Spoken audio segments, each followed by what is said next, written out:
All right, then let's get started. Welcome to the session on weak memory and concurrent separation logic. First up, we have Andreas presenting how hard is weak memory testing. All right. Can you hear me? Is this working? Yeah. Okay, thanks for the introduction and welcome to my talk. This is a somewhat technical paper, but I will try to keep everything high level. So this is joint work with Soham, Chakraborty, Krishna, Shankara, Narayanan, and Umang, Mathur. In this paper, we're asking how hard is weak memory testing. So the motivation, of course, is concurrency, which is now all over the place, from your pocket or your wrist to the cloud. We have communicating entities that compute on shared data. And from a verification point of view, we ask questions like, is my program correct? Does it have certain behaviors in a given concurrent setting? And this very often boils down to just enumerating all possible behaviors of a program and testing for the properties we care about. Of course, this being a weak memory session, we know that not all concurrency is the same, but just to bring everyone on the same page, I'll go through the standard store buffer example. So let's say we have a program like the one on the left, two threads running in parallel. The left thread writes to y, and then it reads from x. The second thread does the opposite. It reads from x and it writes to y. Maybe I can even do these fancy things. Good. And now, under the standard view, the sequentially consistent view of concurrency, if you ask the question, well, can the two reads down here read the initial values of 0? Well, the answer is no. One very simple way to argue about it is to say, let's say the read on the left executes before the read on the right. Well, at this point, the write on y has taken place, so this read is deemed to see a value 1. Right? But actually, this behavior is fairly easy to get in many concurrent settings, concurrent environments, and that's because threads, of course, don't communicate directly through shared memory. There are caches and buffer hierarchies. So in the TSO, so-called memory model, every thread is equipped with a buffer, and every write before going to the shared memory stays in the buffer for a while. And now we can indeed observe this behavior by an execution that, say, first the left thread executes, it writes 1 to y, but now this kind of stays hidden in its own buffer. The right thread goes through, it executes x equals 1. Again, this write stays on the buffer. And now each read will, of course, see the initial values. So this is just to show that the type of behaviors that a concurrent program can have very much depends on the intricacies of the underlying communicating architecture. Right? And well, we like to take this formal, so we would like to have formal specifications of all the intricacies that can arise, and that's what gives rise to memory models. Right? So these are formal specifications of all possible communication patterns that can take place in the account for buffering, caching, out-of-order execution, speculative execution, other compiler optimizations, and so on.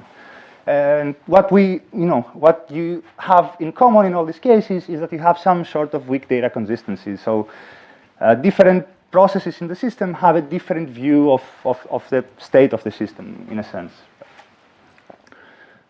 So in this work, we look at a bunch of memory models, standard SC, TSO, and PSO, the release acquired and relaxed fragments of C11, an extension of the relaxed fragment with a common PRF acyclicity axiom, as well as 3 fairly common causal consistency models. And without going into details, I mean, these memory models can be defined in different ways. One common view is through axiomatic semantics. So here, every program execution is represented as a graph on the right. Formally, it's going to be a triplet, we have actually 4 elements here. We have a set of events. So, for example, this is an event. It's a node in my graph. Some thread is writing to y. PO is the program order. So this is a total order on how events in the same thread execute. And we have a reads from relation. It tells us for every read what write it observes, where did it obtain its value from, and also a modification order, which basically gives us a total order in which the writes from the same location kind of arrived at the system. Right. So we put this all together and get an execution, and now different memory models impose different axioms that these kind of executions need to satisfy so that they can formally arise in the concurrent setting that is kind of formalized by the memory model, right? So a bit more rigorously, we say that, you know, if we have an execution X and a memory model M, and this execution X satisfies all the axioms of M, then we say that X is consistent in M. And we also have some notation to denote this. And using this notion, it's also fairly common to order memory models in terms of how weak or strong they are. So we will say that for two memory models, M1 and M2, M2 is weaker than M1. And again, we have this notation up here to denote that if you take an execution and you know that it's consistent in M1, well, it's also going to be consistent in M2. So M2 allows more executions, more behaviors than M1. For example, you can prove that SC is stronger than TSO, it's stronger than release acquire, which is also stronger than causal consistency and relaxed, and the latter two are incomparable. So each one allows behaviors that the other excludes. And now, where does the testing problem? Okay. So I have some examples of executions just to familiarize ourselves with this graphical notation, though I'm not going to go into details. So this is our store buffer example from earlier. This is an execution that is consistent in TSO. It's not consistent in SC, as we argued about. Here's a more complex execution. It's consistent in causal convergence, but not in TSO. This is a release acquire consistent execution. And if you're looking at these for the first time and you're tempted to think of execution graphs as POM sets, that's not really the case. You can already see some cycles arising here. So reasoning about these execution graphs becomes a bit tricky. And then there are a bunch of others. In this case, you have an execution that is consistent in some memory model that is fairly weak, but not in others. Details don't really matter. And now, what's the testing setting I'm considering? Well, very often, you know, when you have a memory model, like a candidate memory model in mind, and you want to now implement it, you want to know whether your implementation is correct with respect to your reference memory model. Well, one way to gain confidence in that is by running tests, so-called litmus tests. These are small programs that will exercise different behaviors on the implementation side, so you will execute each of them a bunch of times. You will observe how they executed, and then each execution you will kind of map it back to your memory model and ask the question, you know, is this execution now in alignment with my memory model, or am I observing something that I shouldn't be observing? That probably means that my implementation allows for things that it shouldn't really. Now, of course, very often the story is written backwards, so we have the implementation, and now we're trying to wrap a memory model around it. But I mean, this testing loop is pretty much the same here. Testing also arises in automated verification, model checking, and dynamic analysis. Basically, the idea here is that, well, I'm looking at an execution of my program that leads me, say, to a bad state, to some assertion violation. I'm asking the question, well, could this execution arise in the given memory model? If that's the case, then I'm looking at a witness of a violation. I have to fix my program. But what this testing environment now has in common in all these cases, well, you're always asking the question, is my observed behavior of the program in alignment with the memory model? And by observed here, I mean that you only observe how your program executed. You don't observe all the how messages were exchanged, you know, underneath. So in our setting, you don't have access to the reads from relation and the modification order. So a bit more rigorously, the problem we're looking at is now I'm giving you an abstract execution, this X bar, it's missing an RF and NMO. And I'm asking you, and a memory model M, and I'm asking you whether you can come up with a reads from relation and a modification order that would now explain this execution. It would explain how this execution, observed execution of the threads actually occurred within the memory model, right? And pictorially, well, your input looks like this. And your output should look like this. So you infer these blue and red edges that make your abstract execution a concrete one. And I guess this is one of the most basic and fundamental kind of computational problems you can ask in the context of weak memory. And this being a computational problem, you probably also care to solve it efficiently. So what do we know about this problem? So in the case of sequential consistency, we have good and bad results. So we know that the problem is NP-complete already when you just have 3 threads, or even when you just have 1 memory location. But we also know that the problem admits parameterization. So when you fix both, you actually obtain a polynomial time algorithm. So when each of them alone is bounded, it's a hard problem. When you bound both, it's an easy problem in a sense. Now, what happens when you go to shared memory? Well, the hardness results on this side, it's fairly easy to generalize. There are many works that study different weak memory models and prove this kind of hardness. But we don't really know what happens in this case when you bound these 2 parameters of your inputs.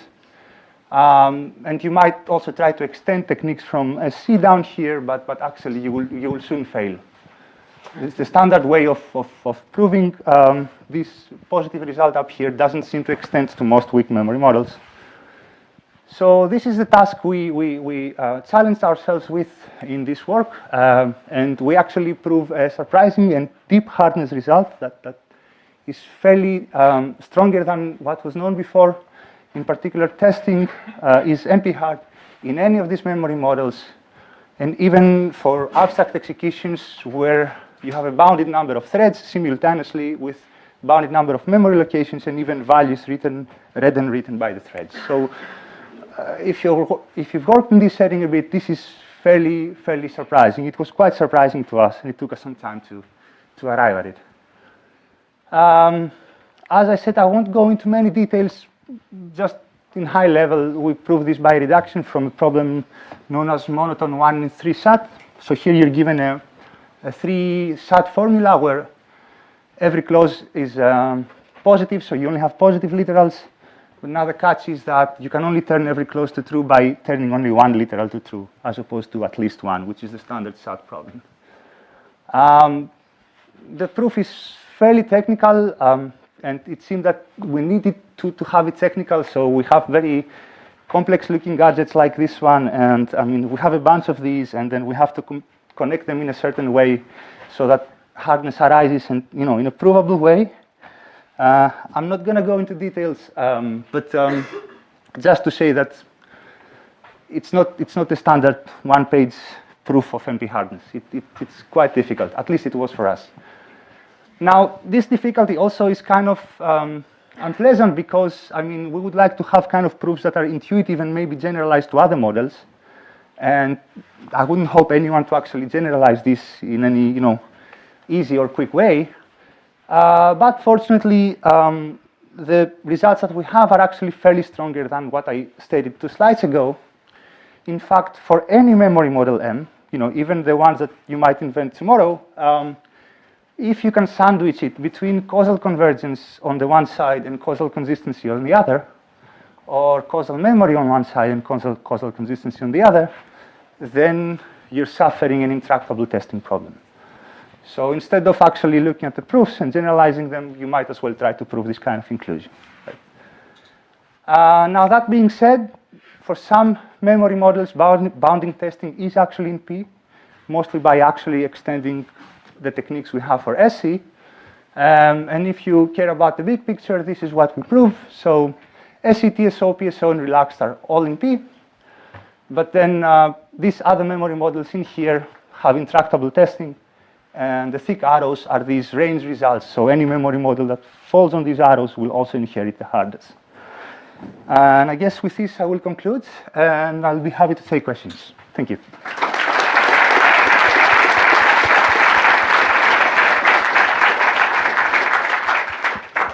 So, questions?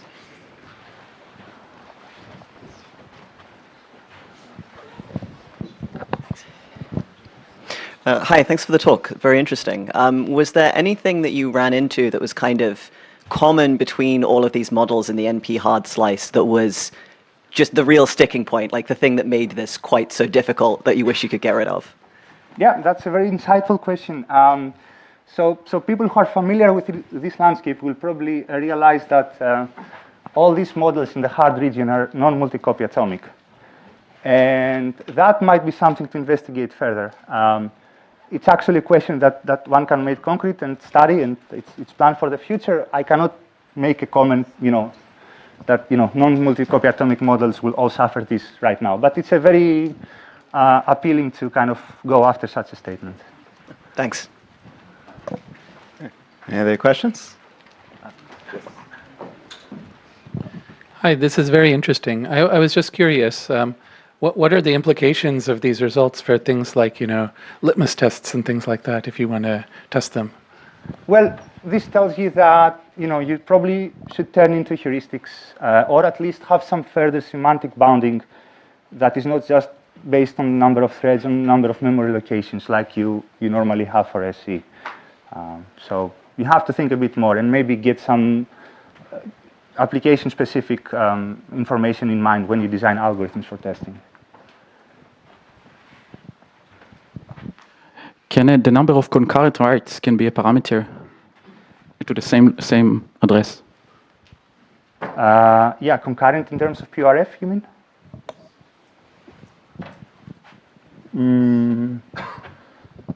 If you don't have then any of them, then maybe the problem is easier.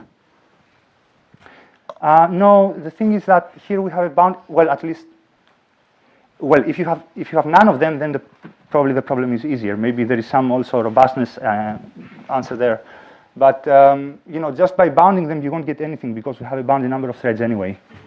So this also bounds the number of. Well, yeah. Do you have any questions online?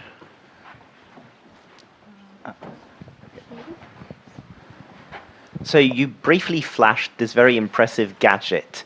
How Impressive did you or intimidating?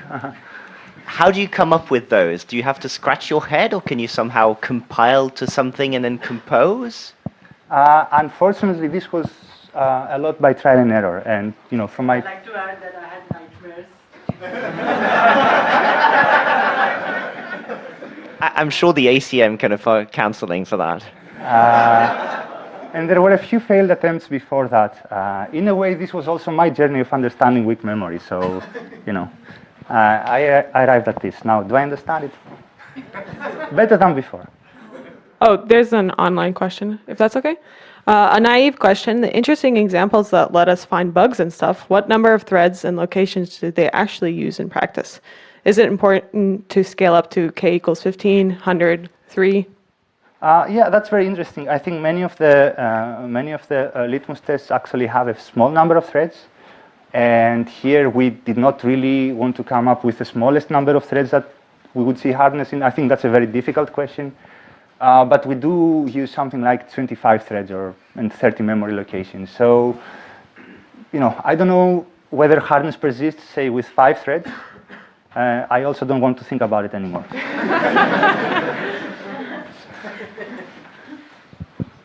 Hi. So you said at the beginning that for this problem you assume you don't have RF and CO. So what happens if you have a partial RF or CO? Does that change some of these results if some of those are fixed by your litmus test, for example?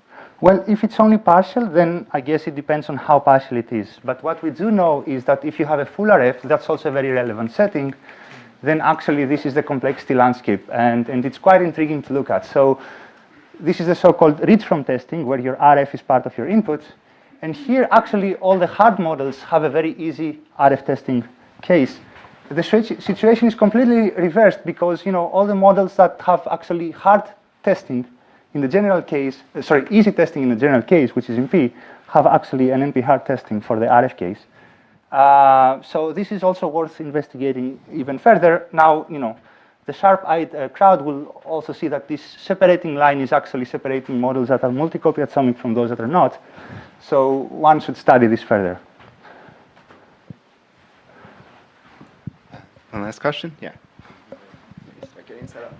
Cheers. A lot of litmus tests that people use in practice have not very many threads and not very many locations, but not very many actions per location. Does anything change if you bound that? I mean, if you bound that also, then theoretically you have a bounded input. I mean, what can range? If you have bounded locations, threads, and actions per location, then it's just a kind of a constant size input somehow. You might only bound that. Oh, only that. I don't know how interesting it would be. But Well, that's already hard for SC. That's already hard for SC. Thank you very much. Let's thank the speaker again. All right, thank you.